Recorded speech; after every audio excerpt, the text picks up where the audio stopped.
good evening, folks. Why don't you turn, well, actually, we're going to do our little test here first and go through our list.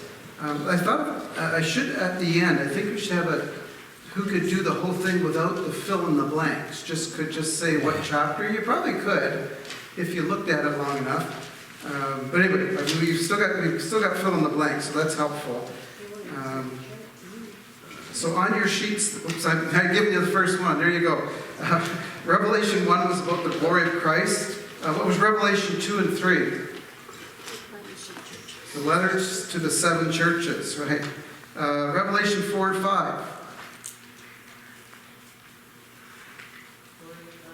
Yes, the glory of God in heaven. Revelation 6. Yes. Just, you can remember that. Revelation 6 is the 6 seals.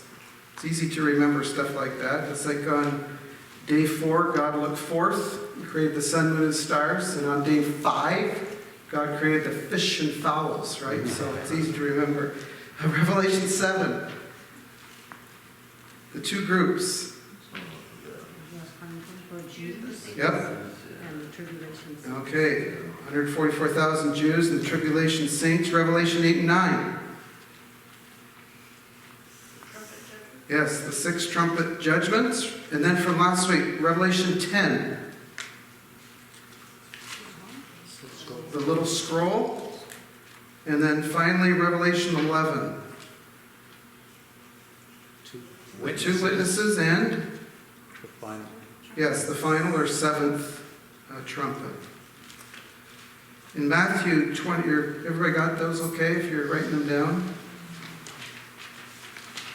For Matthew 24, verse 21, it says, "For then there will be a great tribulation, such as has not occurred since the beginning of the world until now, nor ever will." This is where we find ourselves now in our study, right in the middle of the Great Tribulation. So I want you to turn to Revelation chapter 12. And I hope you're ready tonight. This is a bit of a whirlwind. Lots going on here. And it does get difficult here right in the middle of Revelation. In tonight's lesson, we're going to see the havoc that Satan will cause during the tribulation. When we think of the lack of believers that are left on the earth, and the facts that we've already talked about last week, that many demons have been released. And then we come to, in chapter 12, 2 very important, or 2 verses that get talked a lot about. If you just Google Revelation 12:1, you'll get all kinds of stuff that will come up on those, in that particular verse. But look at verse 1. "And a great sign appeared in heaven, a woman clothed with the sun, and the moon under her feet, and on her head a crown of 12 stars. And she was with child, and she cried out, and being in labor and in pain, to give birth." Well, as I said, much has been written about these 2 verses. Some have concluded that this means the woman here, where it says a great sign appeared in heaven. Who's the woman in heaven, if you're an astronomer? Constellation Virgo, right? Virgo appeared in heaven, has the moon at her feet, which the moon would run through Virgo, and has 12 stars over her head. Many have said this is a sign that the Lord will come. And the constellation Leo the Lion is actually just above Virgo. It has 9 stars, but on a certain date, there will also be 3 planets, Mercury, Venus, and Mars. Therefore, that's the 12 stars over Virgo. And the planet Jupiter was below, representing the child that's going to be born. And since this all happened, it must mean that the Lord would return. And you are waiting for the date, right? Of when this is all going to happen, when all this thing's aligned. September 23rd. 2017. 2017. Good reminder here that, because we read things like that. Virgo is, I don't know if you've heard of the signs of the zodiac, but there's 12 signs of the zodiac. And what runs through those 12 signs is the moon. You'll never see the moon anywhere else except within one of those constellations. And you'll never see a planet. It's always within one of those 12 constellations. So we need to know that there will often be alignments of planets which people could pull from this particular verse and say, this is the Lord coming here. You'll never see a planet, you'll never see the moon where the North Star is, or you'll never see a planet in any other constellation, especially up higher. They're always sort of on that level where the moon would run, where the sun would run. That's where all the planets would run. And the reason is because, relatively speaking, they're all close together. So they run that same line, all of them. So they're always going to be within those 12 constellations. So the planets would be in the woman, the Virgo. Happens numerous times over the course of, it will happen, basically it's going to happen over the course of a year, but you might get a special alignment over the course of a number of years. So I'm not teaching that tonight. That's not where we're going. Let's look at the players that we're going to talk about here tonight. First of all, we're going to talk about the woman.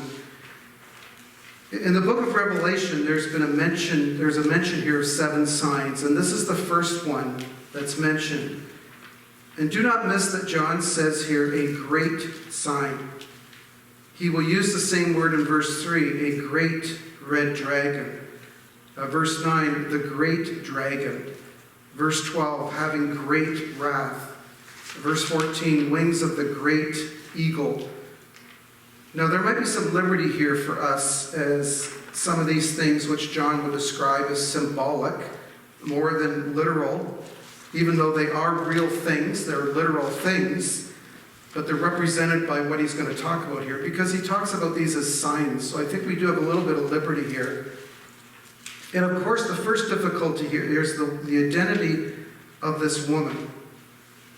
It could be, and some would look at this seriously and say this is Virgo in the sky, because it's coming from the sky here in verse 1, appeared in the heavens. But I think it's obvious it's representative here of something in Scripture. It could be the church. Church is always talked about as the bride of Christ. But in this case, there's 7 stars over top of her head. So I would suggest she could be seen here as the nation of Israel more than the church. This is not uncommon for the Old Testament Israel to be described as a woman. Jeremiah 3, it says Israel, talks about Israel as a wife. Isaiah 50 verse 1, the prophet speaks about Israel in exile as a woman who was sent away. So we have a woman here clothed with the sun and the moon under her feet, and we have 12 stars. Can anybody think of anything that sounds similar to in Scripture that you've remembered reading about? Joseph, yeah. He had 11 stars bowed down before him, which represented what? The brothers. So we're talking here the 11 sons of Jacob. So when you add Joseph to that, we see this could be a representation here of Israel. The woman is expecting. Isaiah speaks about Israel trying to give birth back in the Old Testament. The picture we get here is that of a woman waiting to give birth. And we sometimes think of Satan's design to kill Christ, but what we see in this passage, I would suggest, is Satan's desire to kill who? The mother, who is Israel. That all through history, Satan's desire certainly has been to destroy the nation of Israel. We're seeing that, aren't we, already in our study in 1 Samuel, God trying to destroy the king, David, his chosen. Look with me at verse 3. Then another sign appeared in the heaven, and behold, a great red dragon, having 7 heads and 10 horns, and on his heads were 7 diadems. And his tail swept away 1/3 of the stars of heaven, and threw them to the earth. And the dragon stood before the woman who was about to give birth, so that when she gave birth, he might devour her child. So here we're introduced to the dragon. And it might be difficult to identify the dragon, but sometimes John will help us out here. He definitely has with this particular one.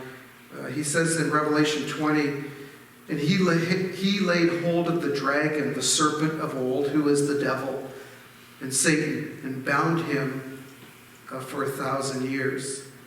Sort of where we would probably get our caricature here from the description of the great red dragon of Satan in a red suit, right? And certainly Satan represents the red there, the blood and death. And now the easy part of this passage. Satan has, if this is Satan, and I would suggest it is, because we would get that from the chapter 20 reference. But here's the easy part. Satan has 7 heads, 10 horns, and on his head were 7 diadems, which is sort of a coronet or a crown or a sort of, I guess what you'd call like a tiara. And some have said that these represent 7 world powers over the course of history, which likely has some truth to that. He doesn't talk about it here, so I'm not going to address that tonight. Some would suggest the 7th power will be that of the Antichrist, who will have 10 kings that will rule under him. And but again, he doesn't discuss that. It's all, we have what we have here. I want to keep with the text here and stay away from such things that are just sort of thoughts or considerations. And sometimes, too, I think, we want to be careful of jumping into things, what this represents. Whether it's the Commonwealth or some joining together of 10 nations in our world today. It's because they're always about current events. They're often to do with the states. So I think we have to be careful here of saying this is what it is. I think that does disservice to the passage. We do know that Christ, when you think of prophecy that was fulfilled when Christ came, when you look at the prophecy after he came, you say, there it is. But they wouldn't have known. They would have hints, definitely. But they wouldn't have been able to know that Christ was going to be born in Bethlehem in a stable, that he would make the trek to Bethlehem and then later make the trek to Egypt. All that's in the prophecy. But they weren't aware of all that. So I think we want to be careful as well not to think that we would be wiser than those in New Testament times. And we do know that Christ was described in Revelation 5 as a very similar description. Remember, we talked about that? He had 7 horns. Revelation 19, it says that he'll have many diadems. So we could understand that this description here of Satan is trying just simply to mimic the authority of Christ, coming in the same type of picture as what we would see Christ already described in the earlier passages. And this description of Satan's tail sweeping away 1/3 of the stars of heaven is where we would often get our understanding that Satan has taken with him 1/3 of the angelic host. Again, I wouldn't want to be adamant about that, but I think there's some understanding there. Passages such as Isaiah 14, it says that Satan, who desired to be like the God Most High.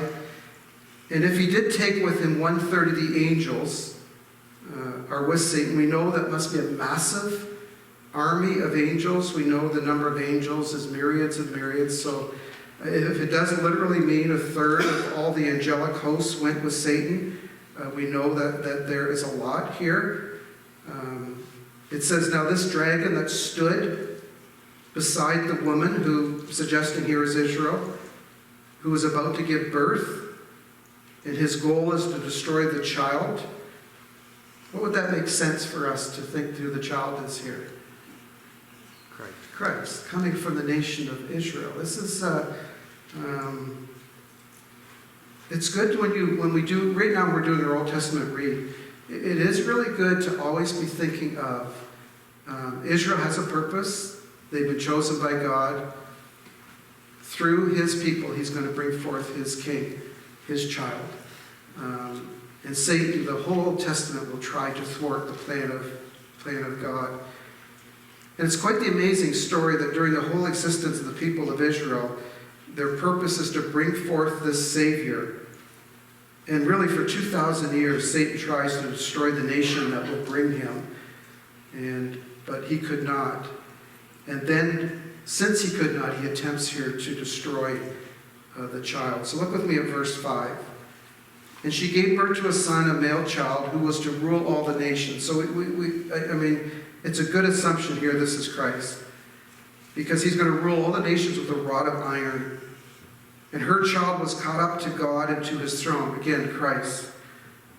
Then the woman fled into the wilderness, where she had a place prepared by God, so that there she would be nourished for 1,260 days. So now we're going to talk here about the male child.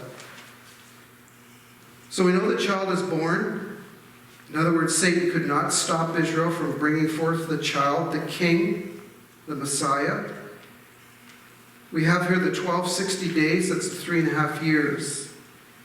And this passage, when it says in verse 6, and the woman, Israel, fled into the wilderness, where she had a place prepared by God, so that she would be nourished for 1,260 days. When we first read that, you could think of, okay, Israel being persecuted here. We could think of even the nation of Israel going into the wilderness. But it does say here the 1,260 days. And if we stick to our timeline, we're right in the middle here of the tribulation. So I would suggest here the literal, common, straightforward understanding of this particular text would be now he's talking about the last 3.5 years of the tribulation, speaking specifically here about the people of Israel that will be persecuted. Listen to the words of Christ when he speaks about this time and compare this to what we've just read here in Revelation chapter 12, verse 6. Therefore, when you see the abomination of desolation which was spoken of through Daniel the prophet, the Antichrist, standing in the holy place, let the reader understand. Then those who are in Judea must flee to the mountains. We're talking here the tribulation. Whoever's on the housetop must not go down to get the things that are in his house. Whoever's in the field must not turn back to get his garment. But woe to those who are pregnant, to those who are nursing babies in those days. But pray that your flight will not be in the winter or on the Sabbath, for then there will be a great tribulation, such as not occurred since the beginning of the world until now, nor ever will. We have to be talking here about a future tribulation. And unless those days have been cut short, no life would have been saved. But for the sake of the elect, those days will be cut short. So I think we need to understand here that this passage in Matthew 24 is likely referring to exactly where we are here in the pages of Revelation. In the Matthew 24 passage, Jesus says that the Son of Man has not yet come. It's coming yet. I think it's in Matthew 25. So we know that these events must come before the coming of Christ. We know they must be very close to the coming of Christ because the reference in Revelation says the 3.5 years. So we have persecution to the Jews during the tribulation right here within our timeline. Any thoughts? I know that's a lot of information, but any thoughts or questions?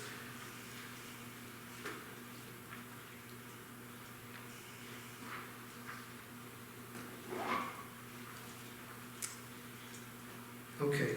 Next is the war in heaven. What John has done here is that he's introduced us the main characters. We've talked about the woman, Israel, the dragon, Satan, the male child, Christ. Now he's going to describe some of the activities of these characters. The first thing we're going to look at here is the battle. Look with me at verse 7. And there was war in heaven, Michael and his angels waging war with the dragon. The dragon and his angels waged war, and they were not strong enough, and there was no longer a place found for them in heaven. There's likely been war in heaven ever since the fall of Satan. Paul certainly warned of the fiery darts of the evil one. We know that Satan has access to heaven before God. The Greek actually gives a greater understanding in this passage that Michael had to fight against Satan. In other words, the attack is instigated here by Satan. And of course, we don't know how angels fight. Anybody know how angels would fight each other? It's a fascinating thing to think about, obviously. And what we also don't know is how this battle is triggered. Although there seems to be a climax here during the tribulation time. So I'm going to suggest that this war in heaven is yet to come. I believe this to be a future. Sometimes we don't refer to it that way, but I think if we stick with the timeline of where we've been going in these passages, this battle in heaven is yet to come. Michael the archangel has been said in the Bible to battle against a powerful demon in Daniel 10. Michael comes to the defense of the people of God in Daniel 12.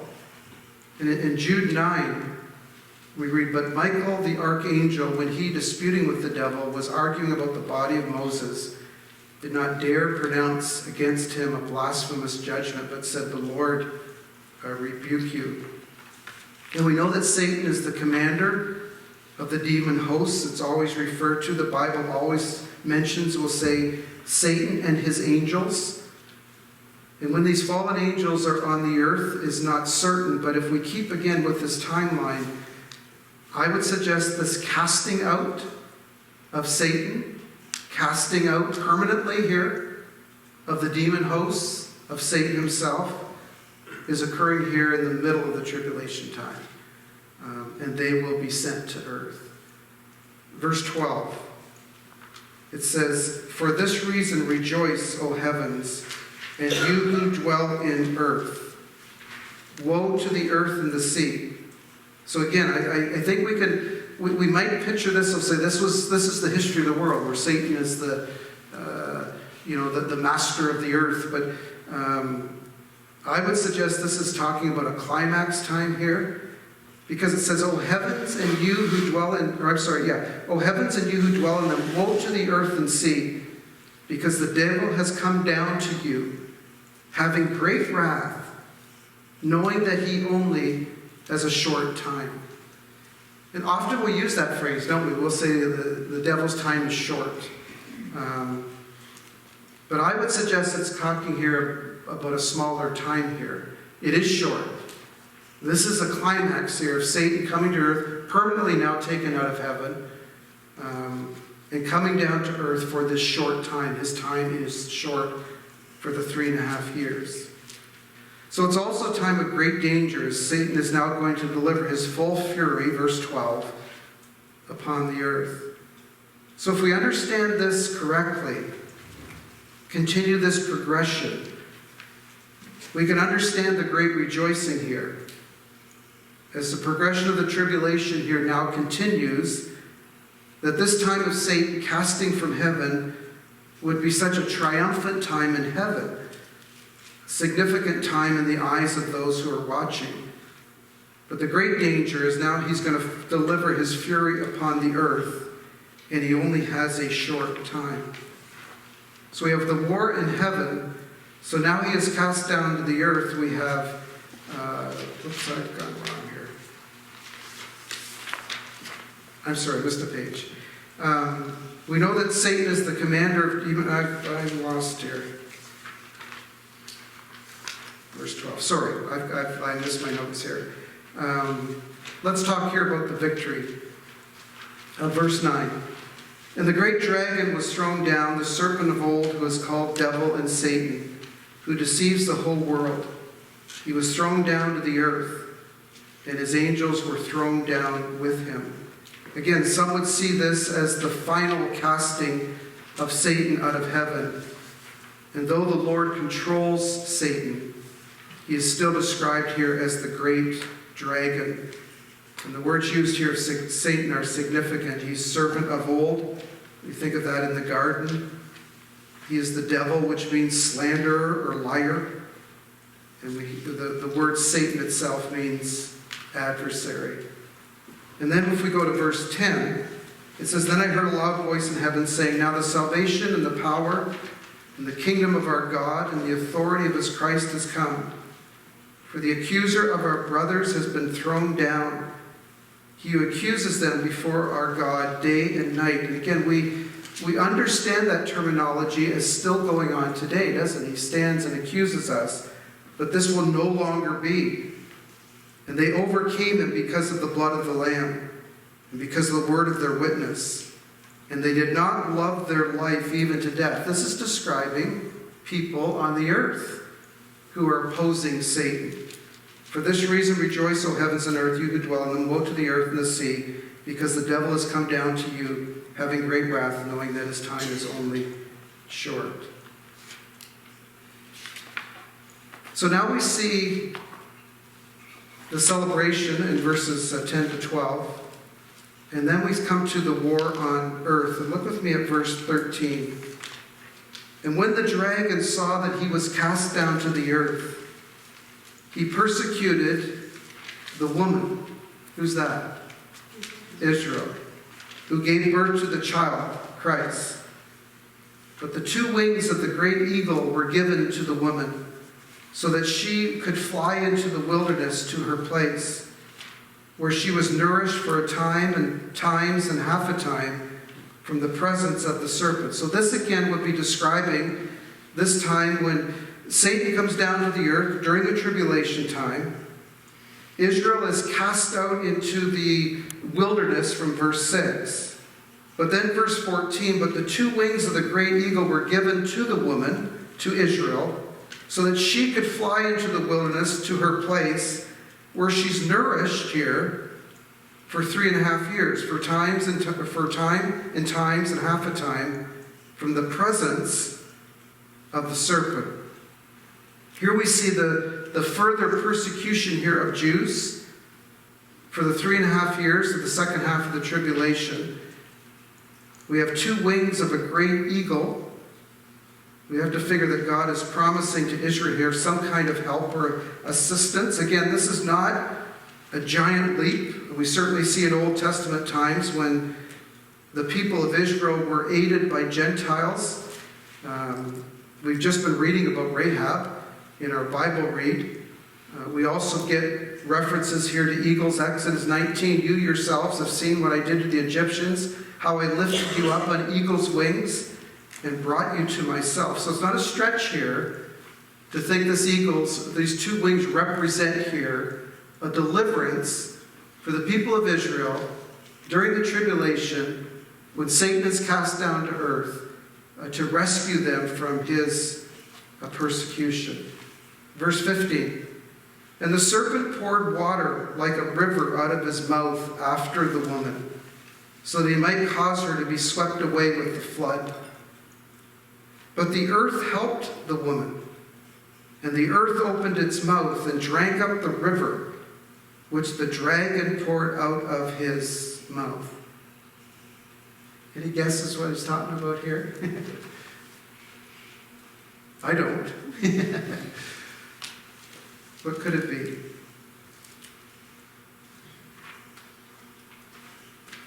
Earthquake. Yeah, earthquake, flood, some kind of flood, which earthquakes would cause. But the earth helped the woman here. Somehow God caused that great water, great flooding of the people. Somehow the Lord will grant protection to Israel from this attack. It's just interesting here. It says that the earth helped the woman. Like sinkhole. Yeah, I suppose, whatever, right? To drink up what the Satan was sending their way. Verse 17, so the dragon was enraged with the woman and went off to make war with the rest of her seed, who keep the commandments of God and have the witness of Jesus. Some would refer this as all talking Old Testament stuff here. I would suggest it's not. This has got to be tribulation stuff here. I think this has got to be Jewish people during the tribulation time. It talks about specific people here. The dragon was enraged with Israel, or the woman, and then went off to make war with the rest of her seed. So specific people here that are living on the earth. And it describes them. Those who keep the commandments of God and have what? The witness of Jesus. This is not Old Testament speaking here. These are those who have followed Christ, I believe, during the tribulation time. So this seems to be a direct attack against specific believers. And we have certainly read of the faithfulness of many during this tribulation time already. And it says here they were able to overcome Satan by the blood of the Lamb. And that's a powerful statement in I think it's verse 12. Yes, it says that because of the word of their witness, they did not love their life even to death. Is that verse 12? Maybe it's not. What have I got? Where is that verse? 11. Verse 11, thank you. And they overcame him because of the blood of the Lamb and because of the word of their witness. And they did not love their life even to death. This sort of fits in with the verse we talked about this morning. The follower of Christ must even hate his own life. It's interesting here that the part of the defeat of Satan, think about this, part of the defeat of Satan is the faith of those who are Christ. That part of the proof of the glory of Christ is the work that Christ has done in the hearts of his people. The faith that he places in the heart of you and I. That should give us a great excitement about our faith. That part of the defeat of evil is what the power that the Lord has given to us. And not only is that a great reassurance to us in our faith, but also that's a massive challenge to our faith, isn't it? We are the people that God will use to bring him glory, even when Satan seems to be winning the battle. Any thoughts or questions there? Sorry, I got lost there for half a page.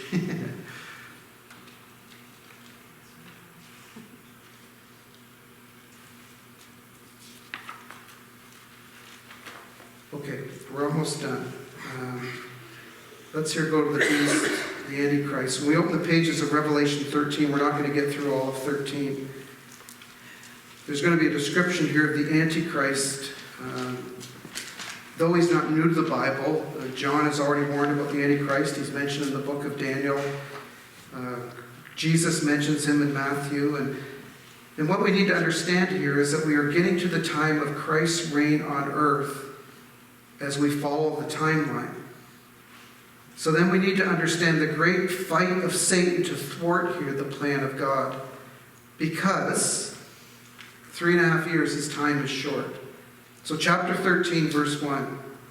And the dragon, Satan, stood on the sand of the seashore. Then I saw a beast coming out of the sea, having 10 horns and 7 heads, and on his horns were 10 diadems, and on his heads were blasphemous words. Here again we have Satan, the dragon, standing on the seashore. Then out of the sea comes the beast, with a very similar description of that of Satan, letting us know the great similarities here of the beast, who I would suggest is the Antichrist, with Satan himself. Verse 2, and the beast which I saw was like a leopard, and his feet were like those of a bear, and his mouth like the mouth of a lion. And the dragon gave him power and his throne and great authority here. So here we see that though they have a similar description. There's two identities, as the dragon, Satan, gives power to the beast. So we have two different identities. And the mention here of a leopard, a bear, and lion would have been very common for Israel. The Jewish people, they would know the book of Daniel, uses those to describe some of the nations. But at this point, I'm going to stick here with what we're reading here in Revelation. Verse 3. And I saw one of his heads, this is talking here about the beast, as if it had been slain fatally, and his fatal wound was healed. And the whole earth marveled and followed after the beast. There's certainly many thoughts about this verse. Some have suggested that this is some kind of kingdom that will be restored.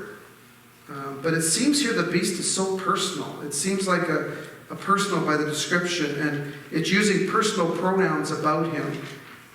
And it's hard to know if his death is real or fake. But whatever, people will likely believe that he's died and that he has come back to life again, because it says there, I saw on one of his heads as if it had been slain fatally. So I'm assuming people are going to believe that he had died and come back to life, whether he literally did or not. Listen to what the Apostle Paul wrote. He said, and then that lawless one will be revealed, whom the Lord Jesus will slay with the breath of his mouth and bring to an end by the appearance of his coming, whose coming is in accord with the working of Satan, with all power and signs and false wonders, describing here the work of the beast and Satan, and with all the deception of unrighteousness for those who perish, because they did not receive the love of the truth, so as to be saved.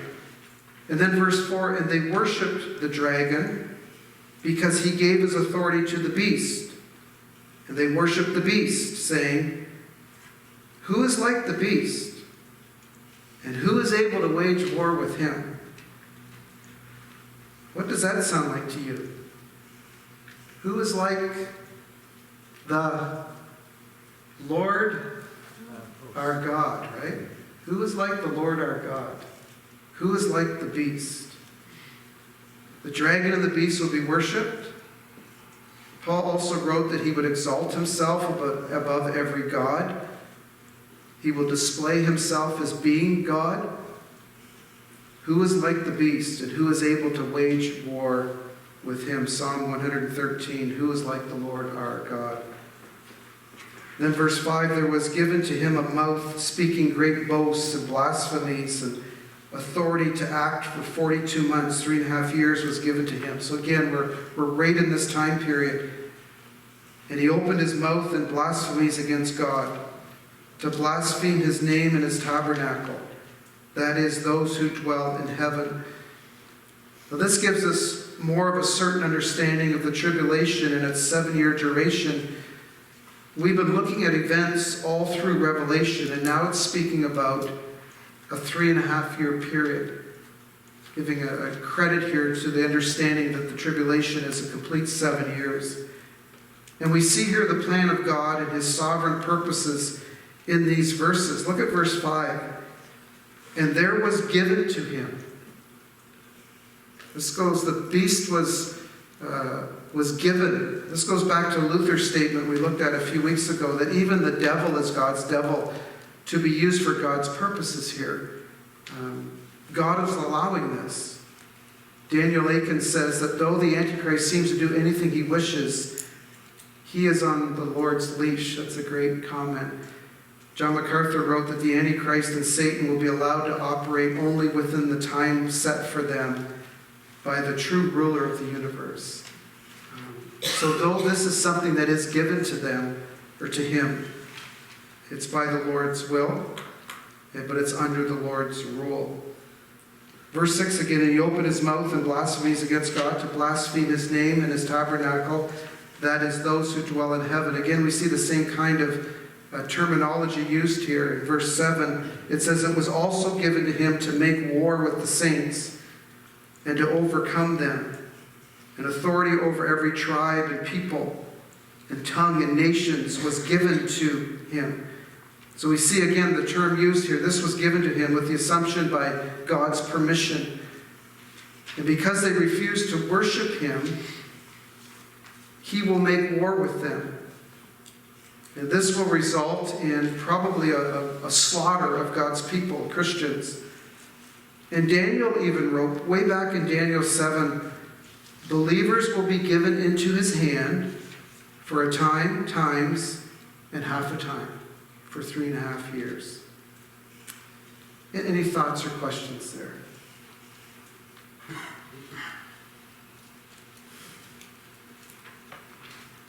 I know it's confusing.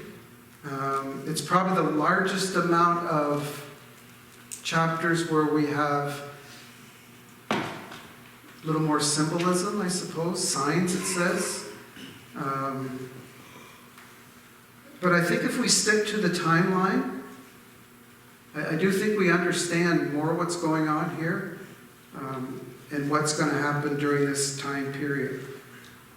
So we've had the 6 seals, the 7 seals. The 7th seal is open. We had the 6 trumpets.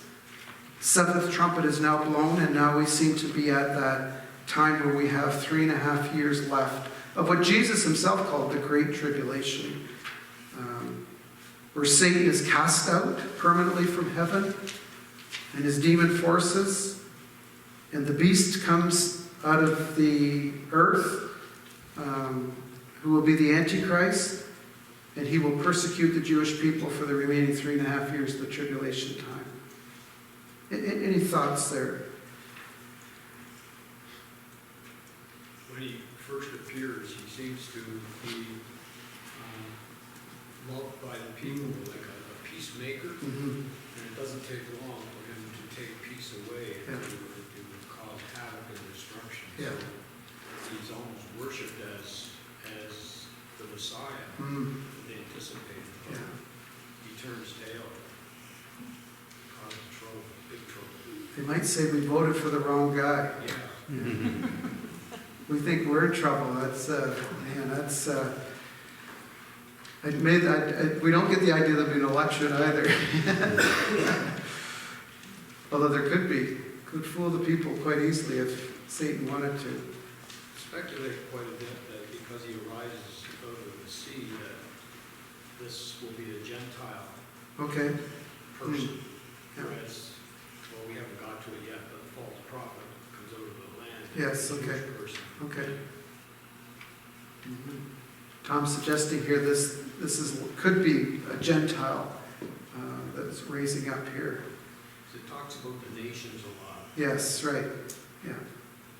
And his hatred of Israel. Yes. Yeah. Are you all right?